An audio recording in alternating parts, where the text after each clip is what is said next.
Hello students, welcome to my channel. I am Jayshree Yadav. आज से हम क्लास 11th के अकाउंट्स का रिवीजन सीरीज स्टार्ट करेंगे। ठीक है। जो सबसे पहला चैप्टर हम रिवाइज करेंगे वो है अकाउंटिंग इक्वेशन। हम इस चैप्टर को 2 दिन देंगे। ठीक है। आज हम बेसिकली क्या कर पढ़ेंगे कि ये अकाउंटिंग इक्वेशन होता क्या है, इसके कुछ बेसिक रूल्स, कि हम क्वेश्चन को कैसे अटेम्प्ट करेंगे और एक क्वेश्चन देखेंगे। और कल की जो हमारी सेकेंड सीरीज़ आएगी उसमें हम पढ़ेंगे एक और इससे रिलेटेड क्वेश्चन और जो अकाउंटिंग फार्मूले हैं उनसे रिलेटेड क्वेश्चंस। ठीक है। चलिए फिर करते हैं स्टार्ट इस वीडियो को। ठीक है। सबसे पहले accounting equation. What do you mean by accounting equation? इससे आप क्या समझते हो? अकाउंटिंग इक्वेशन कुछ नहीं, एक मैथमेटिकल एक्सप्रेशंस हैं। ठीक है। एक फॉर्मूला दिया गया है आपको which shows that the assets and liability of a firm is equal. जो एक फर्म होती है हमारी, ठीक है, एक बिजनेस होता है, उसकी जो बैलेंस शीट होती है, मतलब उसकी जो एसेट्स एंड लाइबिलिटीज़ होंगे, ठीक है, वो आपके क्या होंगे, इक्वल आएगा। ठीक है। जैसे कि यहाँ पे फॉर्मूला दिया हुआ है assets is equal to liability plus capital. जैसे आपने मैथ्स में पढ़ा है LHS is equal to RHS, बिल्कुल वैसे ही यहाँ पे भी है हमारा कि भाई जो एसेट्स हैं वो किसके बराबर होगी, लाइबिलिटी प्लस कैपिटल। ठीक है। द अबव रिलेशनशिप, जो ये अबव रिलेशनशिप है, ठीक है, is known as accounting equation. हम इसको अकाउंटिंग इक्वेशन भी बोलते हैं एंड बैलेंस शीट भी बोल सकते हैं। ठीक है। अब बैलेंस शीट मतलब कैसे, अब ये आ रहा होगा बैलेंस शीट, बैलेंस शीट क्या होती है, राइट? बैलेंस शीट अब हम फटाफट से देख लेते हैं और अभी आपको पता भी चल गया होगा, आपने आगे चैप्टर्स पढ़े होंगे तो, कि बैलेंस शीट कैसे बनाते हैं। ठीक है। अब हम देखेंगे भाई, जो ये हमने फॉर्मूला लिखा है assets is equal to liability plus capital, ठीक है, ये फॉर्मूले को हम बैलेंस शीट में कैसे शो करेंगे, मतलब ये इक्वल कैसे आएगा। चलो ठीक है। अब बैलेंस शीट बेसिकली आपको पता होगा कैसे बनती है, टी शेप में बनती है। वन साइड होता है हमारा लाइबिलिटी, ठीक है, और दूसरी साइड होता है हमारा एसेट्स। अब हम एक एग्जाम्पल के थ्रू देख लेते हैं कि जो ये ऊपर वाला फॉर्मूला है हमारा assets is equal to liability plus capital, ये कैसे होता है। ठीक है। मान लो कि मैंने एक बिजनेस स्टार्ट किया है। ठीक है। अब वो बिजनेस है मेरे कपड़ों का। ठीक है। मैंने एक कपड़ों का बिजनेस स्टार्ट किया है, तो मैं अपने बिजनेस में कैश लेके आई हूँ। ठीक है। कैश में लेके आई हूँ 1 लाख का। और भाई कपड़ों का है तो कपड़े भी लेके आई हूँ, गुड्स लेके आई हूँ मैं 1 लाख का। ठीक है। अब जो मैं ये 1 लाख के गुड्स और कैश लेके आई हूँ, ये हमारे बिजनेस के लिए क्या हो जाएगी, कैपिटल, राइट? कैपिटल हो जाएगी। तो हम कितने का कैपिटल हम लेके आए बिजनेस के लिए, 2 lakhs। ठीक है। तो ये 2 लाख का क्या हो जाएगा हमारा कैपिटल। ठीक है। अब आपने पढ़ा ही होगा बिजनेस एंटिटी कॉन्सेप्ट में कि बिजनेस एंड बिजनेसमैन, ये दोनों क्या होते हैं भाई, अलग अलग होते हैं, राइट? बिजनेस अलग है, बिजनेसमैन अलग है, ओनर कह लो, कुछ भी कह सकते हो आप उसको। ठीक है। तो अब जब बिजनेसमैन बिजनेस को पैसे दे रहा है तो वो एक तरीके से क्या हो गई, कैपिटल हमारी क्या हो गई, लाइबिलिटी हो गई। ठीक है। क्योंकि बिजनेस किसको दे रहा है, बिजनेसमैन किसको दे रहा है, बिजनेस को दे रहा है। बिजनेस के ऊपर क्या हो गया, ये बर्डन हो गया भाई, एक तरीके का बोझ हो गया। ठीक है। तो ये क्या होती है हमारी इंटरनल लाइबिलिटी। और एक होती है हमारी एक्सटर्नल लाइबिलिटी, जो कि हम बाहर से लेते हैं, जैसे हमने बैंक से लोन ले लिया या क्रेडिटर से उधार पे ले लिए। ठीक है। लोगों से ले लिए उधार पे। ठीक है। तो अब ये कैपिटल क्या आ जाएगी हमारी लाइबिलिटी साइड में, हम इसको लिख देंगे कि कैपिटल। ठीक है। तो कितने के, 2 लाख के हमारे कैपिटल हो गए। ठीक है। अब आपको पता है कि भाई जो भी ट्रांजैक्शंस होती है, जो भी होते हैं, उनके दो पहलू होते हैं। ठीक है। दो इफेक्ट्स पड़ते हैं हमारे। तो वन साइड तो हमने देख लिया भाई, हमारे कैपिटल आ गई है 2 lakhs की। अब आपको पता है बिजनेस हमेशा जो भी हमारी लाइबिलिटी होती है उसी से एसेट्स परचेज करता है, उसी से एसेट्स क्या है, इन्वेस्ट करता है, राइट? अब कैपिटल तो हो गई हमारी 2 लाख। अब हम एसेट देख लेते हैं। एसेट्स हमारे पास क्या है, कैश और गुड्स। ठीक है, कैश हमारे पास कितनी है, 1 लाख की। गुड्स हमारे पास, गुड्स को हम स्टॉक भी बोलते हैं, तो गुड्स भी हमारे पास कितना है, 1 लाख का। ठीक है, अब मान लो कि मेरे को बिजनेस अपना एक्सटेंड करना है, ठीक है, बहुत बड़ा बनाना है, तो मैंने ले लिया लोन। लोन ले लिया मैंने 2 लाख का। ठीक है, अब ये बिजनेस के लिए क्या हो गया भाई, एक्सटर्नल लाइबिलिटी। भाई हमने बाहर से लोन ले लिया, ठीक है, बैंक से हमने क्या ले लिया, लोन ले लिया है, बैंक वालों ने हमें लोन दे दिया, तो लोन हमारी क्या होगी, लाइबिलिटी हमारी। ठीक है, तो लाइबिलिटी साइड में हम लोन लिख लेते हैं 2 लाख का। अब इस लोन से मैंने क्या किया, मेरे बिजनेस के लिए कुछ एसेट्स परचेज कर ली, जैसे कि मेरे को फर्नीचर की बहुत ज़्यादा ज़रूरत थी, तो मैंने क्या किया, फर्नीचर खरीद लिया 1.5 लाख का। ठीक है, 1.5 लाख का फर्नीचर खरीद लिया मैंने। अब 50,000 फिर भी मेरे पास बच गए भाई, अगर आप टोटल करोगे तो 50,000 तो फिर भी हमारी क्या हो रही है, ठीक है, बच गए, राइट। तो वो क्या हो गई, मेरी कैश हो गई, तो कैश यहाँ पे मेरी बढ़ जाएगी भाई, 50,000 का मैंने कुछ नहीं किया। ठीक है, तो कैश हमारी कितनी हो गई भाई, 1.5 लाख हो गई। ठीक है, अब हम टोटल देखते हैं कि हमारा ये टोटल मैच करता है या नहीं करता।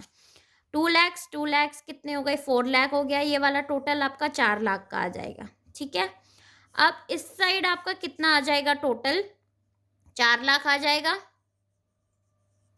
ठीक है, तो ये मैच हो रहा है आपका 4 लाख।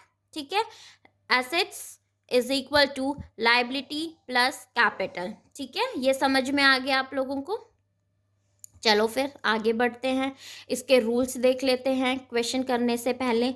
ठीक है, एवरी ट्रांजैक्शन हैज़ 2 इफेक्ट्स। जो भी ट्रांजैक्शन होंगी भाई, जैसे अभी हमने बैलेंस शीट में मैंने करके दिखाया, ठीक है, जो भी ट्रांजैक्शंस होगी उसके 2 इफेक्ट्स होते हैं, 2 पहलू होते हैं। ठीक है, इंक्रीज और decrease in liability will be adjusted from liability. भाई आपकी चाहे कुछ भी हो रही हो, इंक्रीज हो रही हो या डिक्रीज हो रही हो, उसको हम किससे एडजस्ट करेंगे, लाइबिलिटी में से ही एडजस्ट करेंगे, एसेट्स में से तो नहीं करेंगे ना। ठीक है, इंक्रीज और decrease in assets will be adjusted from assets. Obviously बात है, जब इंक्रीज हो चाहे डिक्रीज हो, हम लाइबिलिटी में से तो करेंगे नहीं, एसेट्स में से ही उनको इंक्रीज या डिक्रीज करेंगे। ठीक है, every expenses will be deducted from capital. ठीक है, जो भी एक्सपेंसेस हैं, जो भी खर्चे हैं, उनको हम कैपिटल में से माइनस करेंगे, and every income will be added to capital. ठीक है, और जो भी इनकम होगी हम क्या करेंगे, कैपिटल में ऐड करेंगे।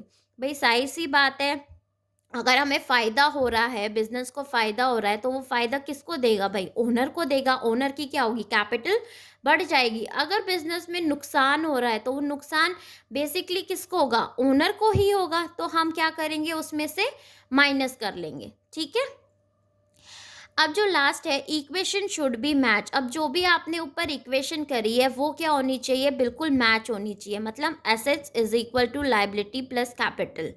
ठीक है, चलो फिर एक क्वेश्चन देख लेते हैं, फिर आपको और अच्छे से समझ में आ जाएगा। Prepare accounting equation from the following. ठीक है, अब हमें क्या बनाना है, एक अकाउंटिंग इक्वेशन बनाना है। ये क्वेश्चन हम देख लेते हैं। सबसे पहले तो एक ऐसा डब्बा सा बना लोगे आप, ठीक है। उसके बाद यहाँ पे सीरियल नंबर लिखना है, transactions, then assets equals to liability.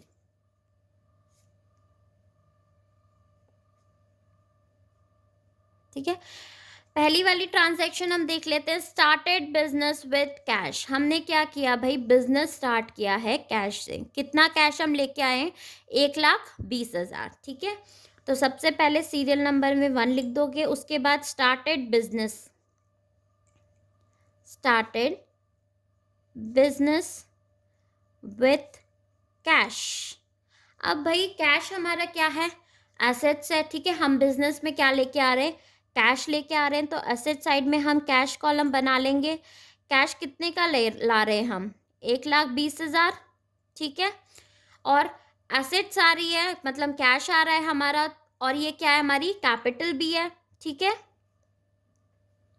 तो कैपिटल भी हमारी कितनी हो गई, 1,20,000, ठीक है। अब सेकंड देख लेते हैं, रेंट रिसीव्ड।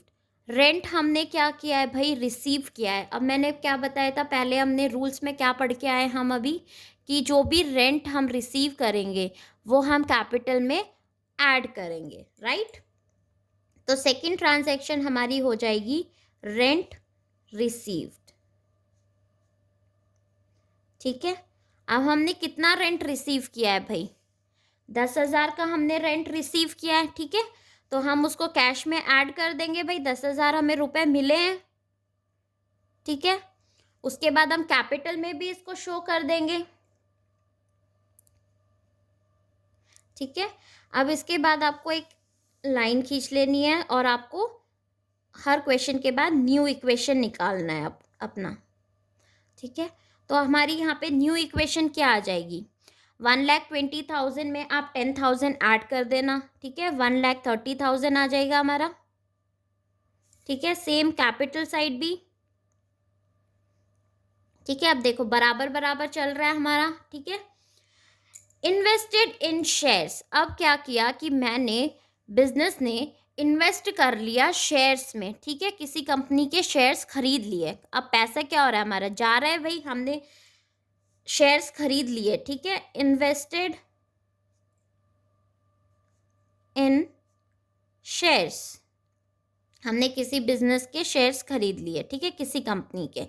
तो 50,000, अब 50,000 हम क्या करेंगे, लेस कर लेंगे, क्योंकि भाई हमारा कैश तो जा रहा है, राइट, ठीक है, कैश हमारा जा रहा है। और क्या करेंगे हम, एसेट्स में ही प्लस करके शेयर्स, ठीक है, क्योंकि हमने शेयर्स क्या कर लिए, खरीद लिए, ठीक है। तो शेयर्स हो जाएंगे हमारे 50,000, ठीक है। अब हम इसकी न्यू इक्वेशन निकाल लेंगे नीचे, कैपिटल हमारा कुछ नहीं हुआ है भाई कैपिटल में, तो वैसा का वैसा रहेगा। अब इसकी न्यू इक्वेशन क्या निकल के आएगी, ठीक है। अब हमने कैश में से हमें लेस करना है, क्योंकि हमने शेयर्स खरीद लिए, पैसा हमारा जा रहा है, तो 80,000, ठीक है, प्लस 50,000, हमने इतने के शेयर्स खरीद लिए, और हमारी लाइबिलिटी कैपिटल हमारी 1,30,000, ठीक है। अब नेक्स्ट एंट्री देख लेते हैं हम, रिसीव कमीशन। अब हमें कमीशन क्या हो गया, रिसीव हो गया, कमीशन रिसीव हो गया मतलब इनकम हो गई। अब इनकम रिसीव हुई है तो यहाँ कहाँ पे इफेक्ट पड़ेगा, कैपिटल पे और कैश पे, ठीक है। रिसीव कमीशन,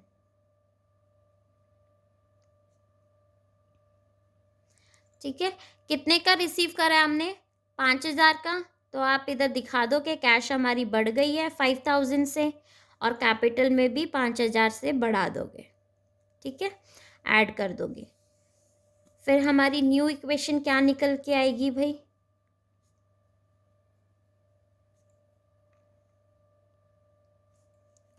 $85,000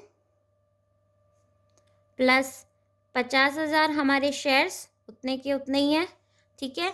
और कैपिटल हमारी कितनी हो जाएगी, 135, ठीक है।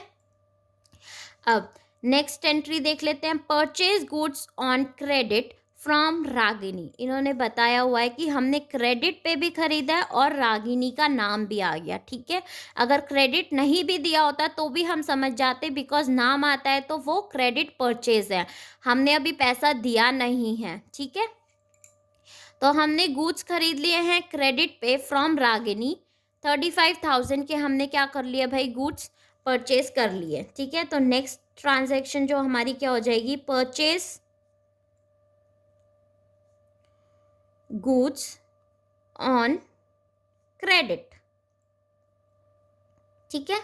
35,000 के हमने क्रेडिट पे खरीद लिए गुड्स, ठीक है। तो यहाँ पे क्या कर देंगे हम, स्टॉक, ठीक है। स्टॉक में हम क्या कर देंगे, 35,000, और भाई हमने गुड्स किस पे खरीदे, क्रेडिट पे, उधार पे खरीदा है, राइट। तो लाइबिलिटी साइड में क्या आ जाएगा हमारा, क्रेडिटर। ठीक है, क्रेडिटर हम कर देंगे 35,000। ठीक है,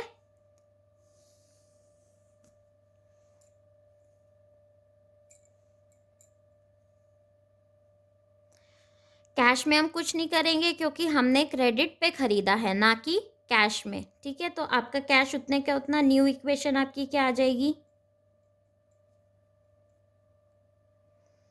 ठीक है, न्यू इक्वेशन आपकी निकल के आ जाएगी भाई, 85,000 कैश है, 50,000 के आपके पास क्या है भाई, शेयर्स, प्लस 35,000 के गुड्स, और इधर भी 35,000 के आपके पास क्रेडिटर हो गए हैं, 135 आपके कैपिटल हो गई है, 1,35,000। ठीक है, अब नेक्स्ट ट्रांजैक्शन हम देख लेते हैं, paid cash for house hold expenses. अब हमने क्या किया है, कैश पे किया है, paid cash for house hold, मतलब अपने पर्सनल खर्चे के लिए। ड्राइंग्स हो गई है हमारी ये। ठीक है, कितना, 7,000। अब ये खर्चा हो गया। अब खर्चा मैंने क्या बताया था, हमने क्या पढ़ा था पहले रूल्स में, कि खर्चा हो गया तो हम किस में से लेस करेंगे, कैपिटल में से। और यहाँ पे हमारा कैश भी क्या हो रहा है, जा रहा है। ठीक है, so paid cash for household expense. ठीक है, एक्सपेंसेस कितना है भाई, 7,000। ठीक है, 7,000 आप लेस कर लोगे कैश में से और कैपिटल में से भी। ठीक है, तो आपकी जो ये न्यू इक्वेशन है, ये न्यू इक्वेशन क्या निकल के आ जाएगी,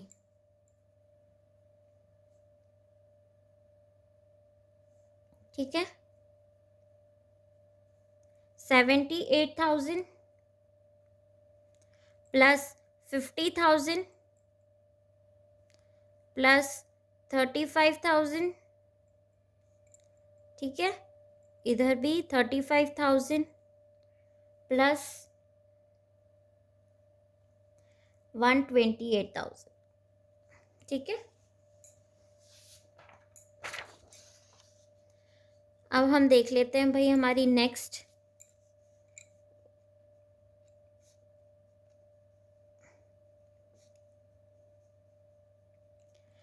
ट्रांजैक्शन हम देख लेते हैं, सोल गुड्स फॉर कैश। अब हमने क्या किया है भाई, गुड्स कैश पे बेचा है। ठीक है, हमने सामान बेचा है, कॉस्टिंग 10,000 के थे, हमने 14,000 में उसको क्या कर दिया, सेल कर दिया। ठीक है, तो अब क्या हो जाएगी आपकी next, sold goods for cash, हमने कैश पे सामान बेच दिया। ठीक है, तो यहाँ पे आप लिख दोगे कैश प्लस शेयर्स था हमारा, प्लस स्टॉक, क्रेडिटर्स और कैपिटल। ठीक है, तो कैश तो हमारा क्या होगा भाई, लेस हो जाएगा, सॉरी, हमने सामान बेचा है। ठीक है, तो कैश हमारा क्या आ रहा है। ठीक है, सोल गुड्स फॉर कैश 14,000, तो आप 14,000 ऐड कर दोगे कैश में। ठीक है, स्टॉक में से आपका लेस हो जाएगा, कितने का सामान था वो, 10,000 का, तो स्टॉक में से आप लेस कर दोगे 10,000। ठीक है, अब देखो 10,000 का सामान था और हमने 14,000 का उसको बेच दिया, मतलब हमें कितने का प्रॉफिट हो गया, 4,000 का। अब प्रॉफिट हमारा बढ़ गया तो हम इसको कहाँ पे शो करेंगे, ठीक है, कैपिटल में से। तो आप कैपिटल में शो कर दोगे उसको भाई 4,000। ठीक है, अब इसकी जो न्यू इक्वेशन है वो हमारी क्या आएगी,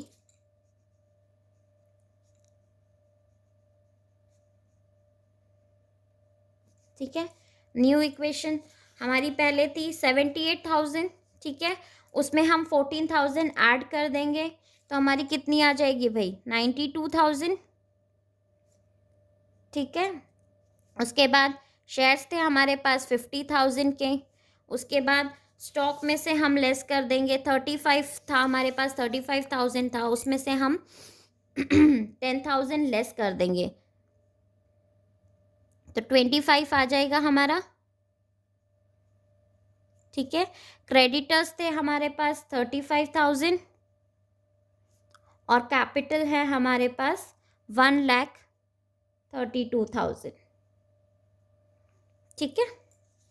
उसके बाद नेक्स्ट देख लेते हैं, कैश पेड टू रागिनी। अब जो हमने माल पहले परचेज गुड्स ऑन क्रेडिट किया था, वो क्या कर दिया हमने, कैश उसको पे कर दिया। ठीक है। अब कैश हमारा जा रहा है। ठीक है। Cash paid to Ragini. ठीक है। कैश हमारा जा रहा है तो हम लेस कर देंगे 35,000, पूरा का पूरा उसने पैसा वापस दे दिया। ठीक है।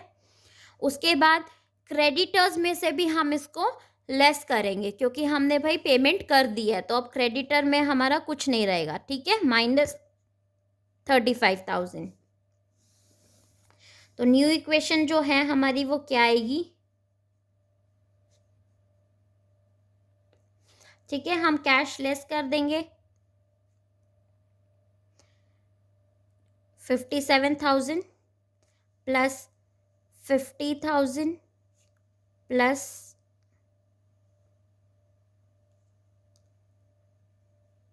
25,000। ठीक है। यहाँ पे हमारा कुछ नहीं है भाई, हमने पूरी पेमेंट कर दी है, प्लस 1,32,000। ठीक है। अब डिपॉजिट इनटू बैंक, हमने क्या किया, बैंक में डिपॉजिट कर दिया 20,000। तो डिपॉजिटेड इनटू बैंक। ठीक है, हमने कैश हमारा लेस हो जाएगा भाई, क्योंकि हमने बैंक में 20,000 डिपॉजिट कर दिया। ठीक है, ये आपका कुछ नहीं है यहाँ पे। ठीक है, तो फिर एसेट साइड में ही बैंक का एक कॉलम बना लोगे और बैंक में आप लिख दोगे 20,000, क्योंकि हमने बैंक में डिपॉजिट कर दिया। ठीक है, यहाँ पे आपका कोई इफेक्ट नहीं पड़ेगा क्रेडिटर्स और कैपिटल पे। ठीक है, जो इसकी फाइनल इक्वेशन निकल के आएगी वो क्या आएगी हमारी, 37,000 बैंक में, 50,000 के हैं आपके शेयर्स, प्लस 25,000 के स्टॉक, प्लस 20,000 बैंक। ठीक है, क्रेडिटर्स आपके कुछ नहीं है भाई यहाँ पे, तो नील, और 1,32,000 के हैं आपके कैपिटल। ठीक है, तो हम ऐसे क्वेश्चन करेंगे। आई होप आपको समझ में आया होगा। अब नेक्स्ट क्लास में हम इसी से रिलेटेड एक और क्वेश्चन करेंगे और अकाउंटिंग फार्मूला जो है उससे रिलेटेड करेंगे। सो मेरी नेक्स्ट वीडियो भी ज़रूर देखना। आई होप कि आप सबको समझ में आया होगा। Thank you.